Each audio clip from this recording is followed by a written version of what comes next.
Assalamu alaikum dear students. Today we will discuss about momentum. So momentum is defined as it is the product of mass and velocity, or we can also define as the quantity of motion in an object.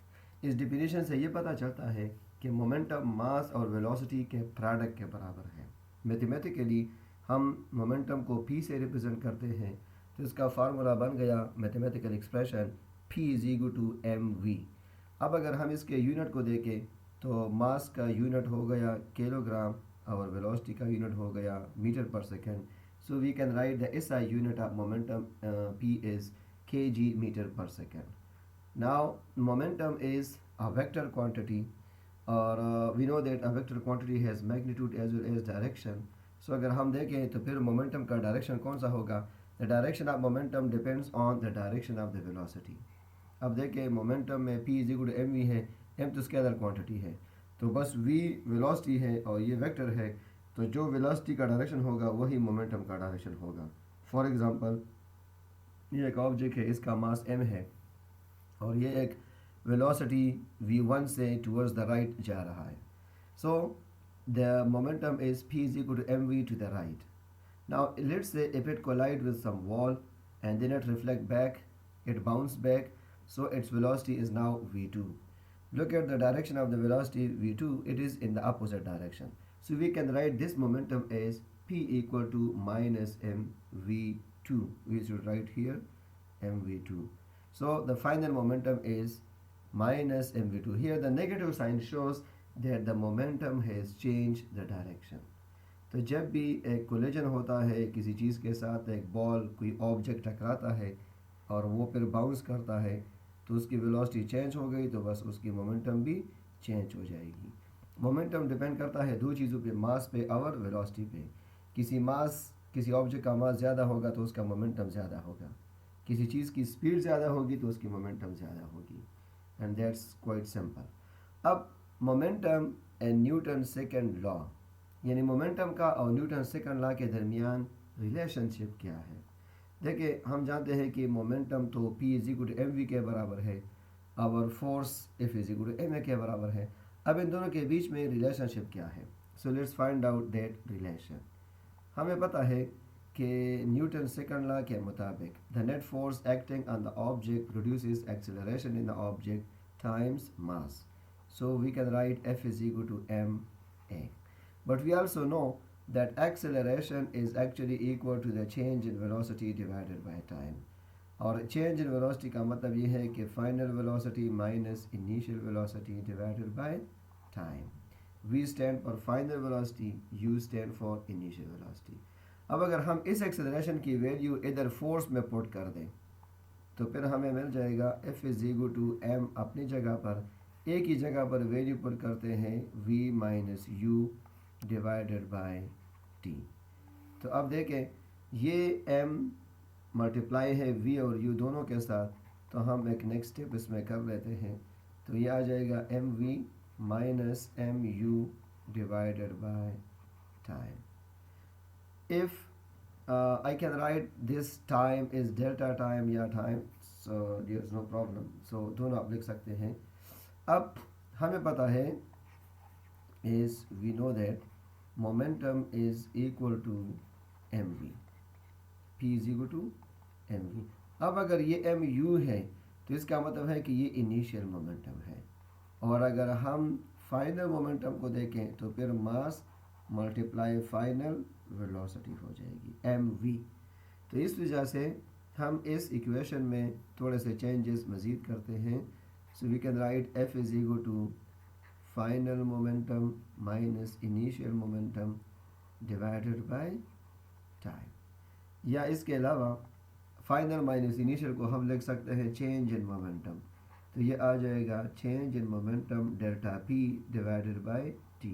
This delta sign is used, this del sign is used for change. तो हम change के लिए mathematically del sign use करते हैं. So we got the relationship between the momentum and force. अब आप देखें एक साइड पर फोर्स है, दूसरे साइड पर मोमेंटम चेंज है. अब अकॉर्डिंग टू दिस स्टेटमेंट हम इसको वर्ड्स में ऐसा बोल सकते हैं कि when a net force acts on the object, या you can say net force is equal to the rate of change of momentum। मतलब ये हुआ कि अगर कोई ऑब्जेक्ट है और उस पर नेट फोर्स लगता है, अप्लाई होता है, तो उसके मोमेंटम में चेंज आएगा। हमने न्यूटन सेकंड लॉ में पढ़ा कि जब हम किसी चीज़ पर नेट फोर्स लगाते हैं तो उसमें एक्सेलरेशन प्रोड्यूस होगा। यहाँ पर यह है कि जब किसी चीज़ पर नेट फोर्स अप्लाई होता है तो उसका मोमेंटम चेंज होता है। दोनों ऑलमोस्ट सेम चीज़ें हैं, सिर्फ एक मोमेंटम के रिलेट करता है, दूसरा स्ट्रेट फॉरवर्ड वेलोसिटी को रिलेट करता है। मगर न्यूटन सेकंड लॉ का जो जेन्युइन स्टेटमेंट है वो ये वाला है। हम लिखेंगे कि when a net force acts on the object it will change the momentum of the object. अब अगर कोई ऑब्जेक्ट पर फोर्स ही अप्लाई नहीं होगा तो उसका मोमेंटम चेंज ही नहीं होगा। Now according to this formula हम मोमेंटम का एक दूसरा यूनिट भी फाइंड कर सकते हैं। अगर हम इसको क्रॉस मल्टीप्लाई करें so we get that delta P is equal to F into T।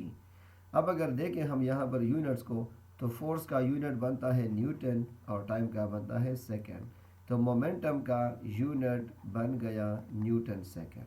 तो एक तो हमने मोमेंटम का यूनिट लिखा था kg मीटर पर सेकेंड, दूसरा मोमेंटम का यूनिट ये भी बन गया newton second. Both are correct, ये दोनों ठीक है। अगर हम दोनों को डिराइव करना चाहते हैं तो हम न्यूटन सेकंड लॉ से इनको भी डिराइव कर सकते हैं। फॉर एग्जांपल अगर हम देखें तो F is equal to M A, तो F का है newton is equal to mass का यूनिट है kg, ए का यूनिट है मीटर पर सेकेंड स्क्वायर। अब अगर एक स्टेप हम और करें, इस न्यूटन के साथ भी सेकेंड मल्टीप्लाई करें, यानी दोनों साइड पर अगर हम सेकेंड को मल्टीप्लाई करें, so let's see what happens.